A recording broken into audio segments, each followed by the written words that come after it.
ဒီဝက်သားနဲ့လီးရတာပြင်းလို့သူများလီးပြီးသားဝယ်လိုက်တယ်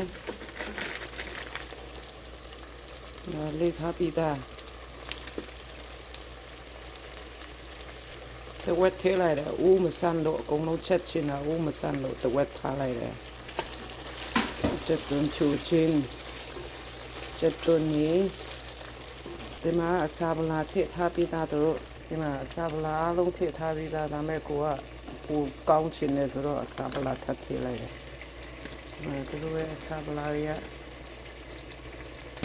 ဝက်သားတော့ချက်နေပြီ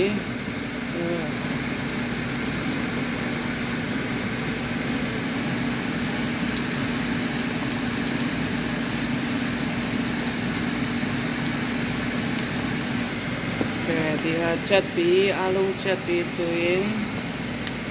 ဒီမှာချင်းပေါင်ရွက်နွေရာသီကချင်းပေါင်ရွက်ထည့်မယ်ချင်းပေါင်ရွက်ထည့်ထားပြီးဒီမှာ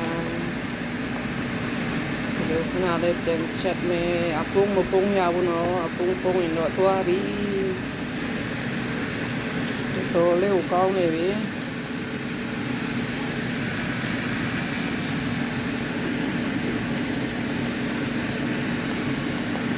ချင်းပေါင်ပြုတ်ပေးသွားတာမကြိုက်ဘူးဒီလိုမျိုးဖြစ်သွားကြိုက်တယ်ချင်းပေါင်ပြုတ်ပေးပြီးတော့